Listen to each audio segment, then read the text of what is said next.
L'éducation constitue un droit de l'homme fondamental. Chaque enfant y a droit. Il est indispensable au développement des individus comme des sociétés et il aide à tracer la voie vers un avenir fructueux et productif. En donnant aux enfants l'accès à une éducation de qualité basée sur les droits, notamment l'égalité des sexes, l'éducation permet une vie meilleure. Elle met fin au cycle générationnel de pauvreté et de maladie et elle donne les moyens de parvenir à un développement durable. Une éducation de base de qualité va permettre aux filles et aux garçons d'être mieux dotés en connaissances et compétences, nécessaires à l'adoption d'un comportement tenant compte de leur santé, leur permettant de se protéger contre le VIH, SIDA et d'autres maladies sexuellement transmissibles. Également de jouer un rôle actif dans le processus décisionnel en matière sociale, économique, politique, lorsqu'ils passent à l'adolescence et à l'âge adulte.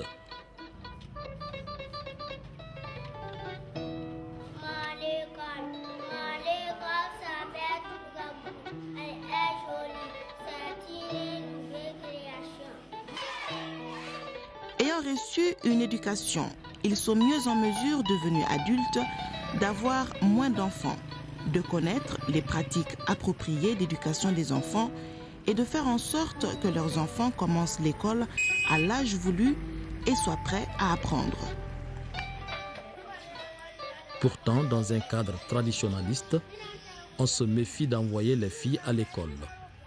Les mères préfèrent garder leurs filles à la maison afin de la former à devenir une bonne épouse et également pour obtenir son aide avec les tâches ménagères. La discrimination à l'endroit des filles commence très tôt. Les coutumes accordent souvent la préférence aux garçons. Au lieu de les envoyer à l'école, la majorité des familles se préoccupent de préparer les filles à travailler à la maison et à aider les mamans à faire le ménage. Cette situation se constate partout dans le pays, mais elle est plus accentuée dans le milieu rural. Là-bas, elles passent toute la journée au travail domestique ou à la recherche d'eau potable, car généralement, il existe un seul puits ou forage pour tout le village. L'éducation est un rêve impossible pour nous. Dans mon village, il n'y a jamais eu de femmes ou de filles diplômées. La non-scolarisation des filles est une cécité mentale. Elle fait de l'homme une bête de somme.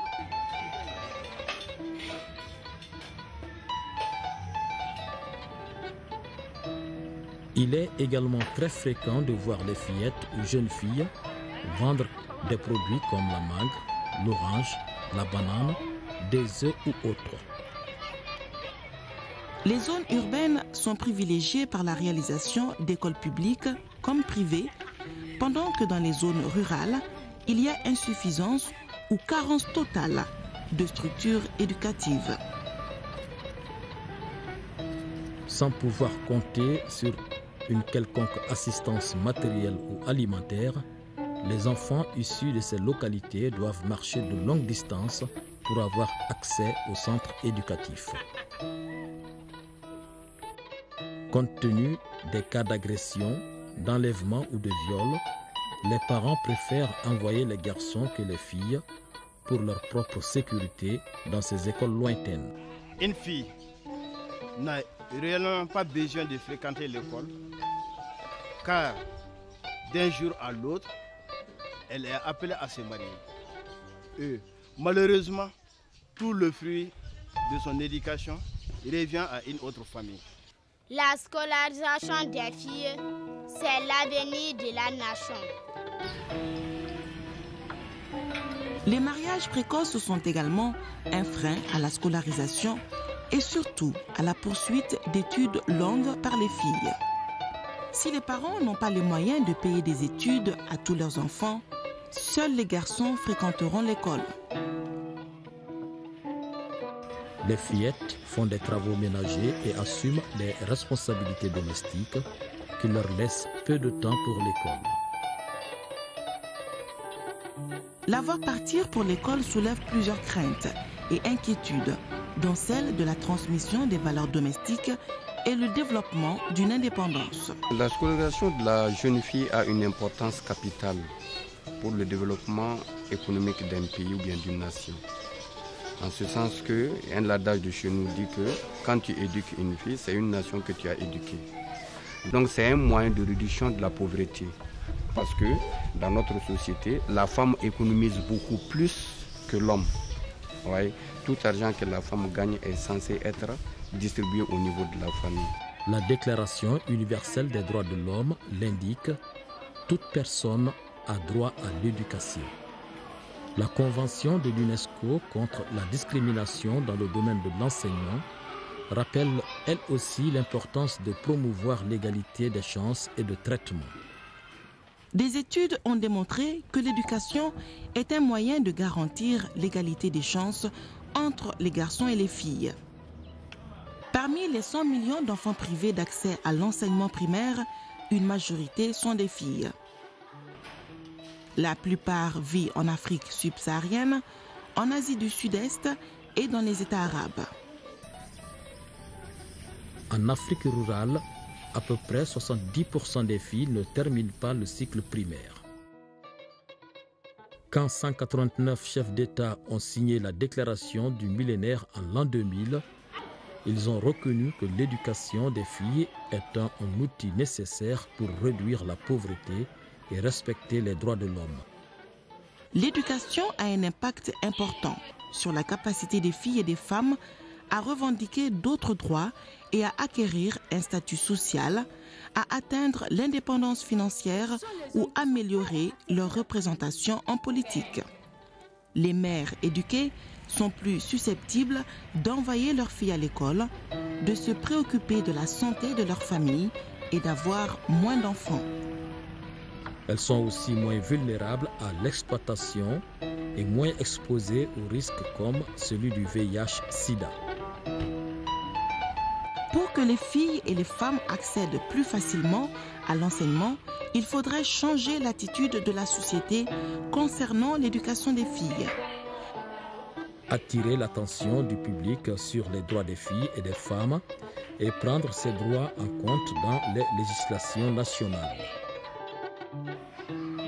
Améliorer le statut des femmes dans la société en général en augmentant le nombre de femmes aux postes à responsabilité. Éduquer les femmes pour que, à long terme, elles soutiennent à leur tour l'enseignement des filles. Développer l'éducation dès la petite enfance. Encourager les écoles qui soutiennent l'éducation des filles. Les sociétés basées sur des croyances socio-culturelles ne favorisent pas l'évolution intellectuelle des jeunes filles. Nombreux sont les parents qui pensent que l'école est un facteur de déstabilisation de la fille par le contact de celle-ci avec les garçons. Une prise de conscience générale est nécessaire afin de promouvoir le droit fondamental des jeunes filles à l'éducation et la participation féminine au développement socio-économique et politique de la nation. Investir dans l'éducation des filles est la façon la plus efficace de réduire la pauvreté. Les filles qui ont fréquenté l'école se marient plus tard. Elles ont des enfants en moins grand nombre et ces derniers sont en meilleure santé. Elles sont mieux armées pour s'occuper de leurs enfants et assurer la subsistance de leur famille. Il serait intéressant de savoir qu'il y a une urgence d'harmoniser nos riches traditions et coutumes africaines afin que toute la société prenne conscience de l'importance de l'éducation des filles et que cette tradition ne soit plus une barrière pour ce processus. Car l'expérience montre que les femmes qui savent lire et écrire gèrent mieux leurs activités de microcrédit, sont plus aptes à participer à la prise de décision et ont une meilleure compréhension des problèmes de santé. L'éducation des filles contribue non seulement à lutter contre la pauvreté, mais est également nécessaire pour rencontrer les exigences du monde moderne. Les bienfaits de la scolarisation des filles sont inestimables. En fait, la scolarisation, c'est l'avenir. Elle nous ouvre les portes secrètes de la réussite.